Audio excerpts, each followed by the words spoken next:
The knock came like a gunshot, not polite, not hesitant, a hard, official pounding that rattled the antique glass in the front door and sent dust trembling from the chandelier above the foyer.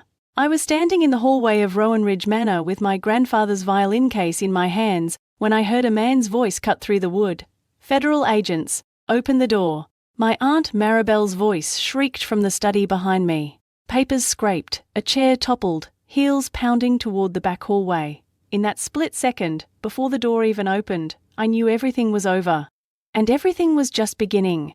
Before I take you back to how we got here, because trust me, this story twists in ways you won't expect. Do me a favor.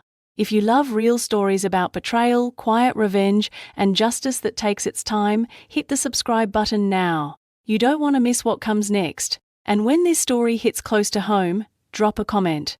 I read every one. Now let me rewind. My grandfather, Edmund Finch, was buried on a grey Thursday morning in the small town of Ashwick Hollow. The sky couldn't decide whether to rain or hold its breath, and somehow that felt right. Grandpa had always believed in waiting. Waiting before speaking, waiting before moving, waiting before striking. He used to say patience wasn't passive, it was strategic. The funeral itself was polite, restrained, almost sterile. People spoke in hushed tones about what a generous man he was, how lucky we all were to have known him. My Aunt Maribel cried loudly at the right moments, clutching her black silk scarf like a prop. My cousin Dorian shook hands like he was closing deals instead of burying family. And me? I poured coffee. I cleared plates. I wiped condensation rings from tables like I belonged to the waitstaff and not the family. No one stopped me. No one asked me to sit. That should have been my first clue. At the reception inside Rowan Ridge Manor, the house Grandpa built with his own hands and refused to ever call a property, Maribel stood near the fireplace holding court. I heard her before I saw her. "Well, of course we'll have to move quickly," she said, her voice smooth and confident. "Old houses like this hemorrhage money if you let them sit. I already spoke to someone about listing." Dorian laughed. "Developers would kill for this land." My fingers tightened around the tray. I hadn't heard a single word about selling the house. No one had mentioned plans. No one had mentioned me. I stepped closer, staying just out of sight, pretending to rearrange napkins. "Auntie Lata?" someone asked. Maribel waved a dismissive hand. "She's sensitive." Edmund knew that. "She'll land on her feet." Sensitive. That was the word they always used when they meant inconvenient. After most of the guests left, the house felt hollow. Grief does that, it stretches the walls, makes every sound echo too loud. I was carrying a box of old keepsakes from the living room when Maribel stormed past me, heels sharp against the hardwood. "Why did he keep all this junk?" she snapped. She yanked open the hall closet and began tossing items onto the floor: old hats, scarves, a cracked leather case. My grandfather's violin case. I opened my mouth. "Maribel, please," she flung it toward the trash bin. "That thing hasn't been touched in years. It's useless." The case hit the side of the bin and slid down, stopping inches from disappearing forever. She walked away without another glance. I stood there, heart hammering, staring at that case like it was breathing. Later that night, after everyone had gone to bed or driven back to their lives, I retrieved it. The latch was stiff. The wood smelled like dust and old pine. I ran my fingers along the lining the way Grandpa used to when he thought no one was watching, and then I felt it. A seam that didn't belong. The bottom panel lifted away with a soft click, revealing a false compartment wrapped in oilskin. Inside were folded documents, yellowed but pristine. A notarized trust amendment. Handwritten letters in my grandfather's careful script. Legal language I didn't fully understand yet, but I understood enough. Rowan Ridge Manor wasn't part of the estate everyone assumed existed. It was held in a living trust, and I was the sole beneficiary.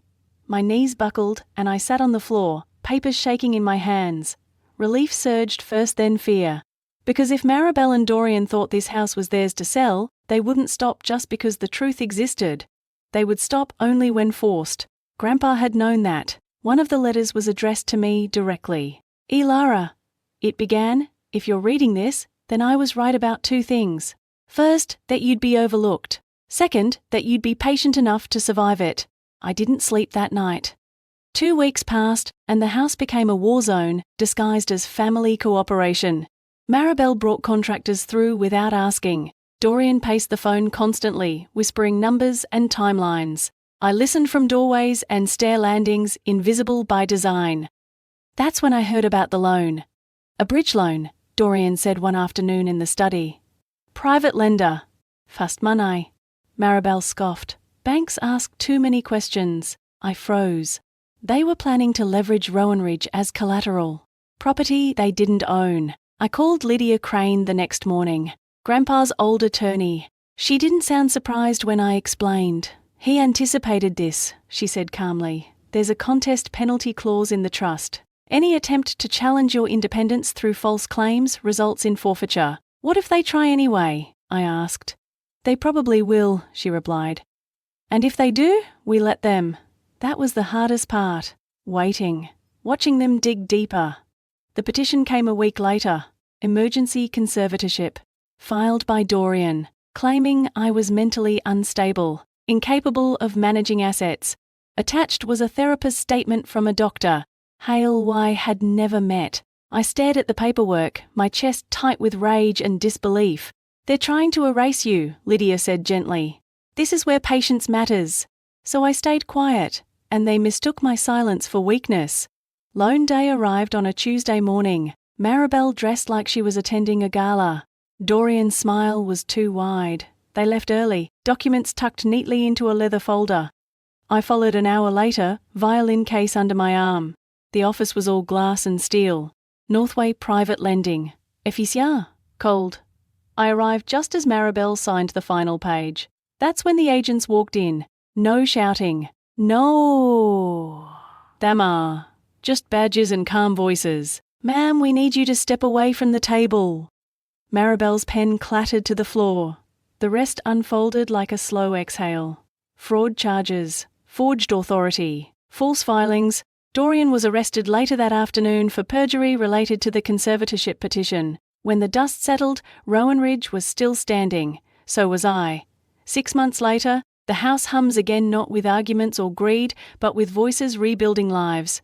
The Finch House now offers legal aid and shelter for people escaping financial abuse.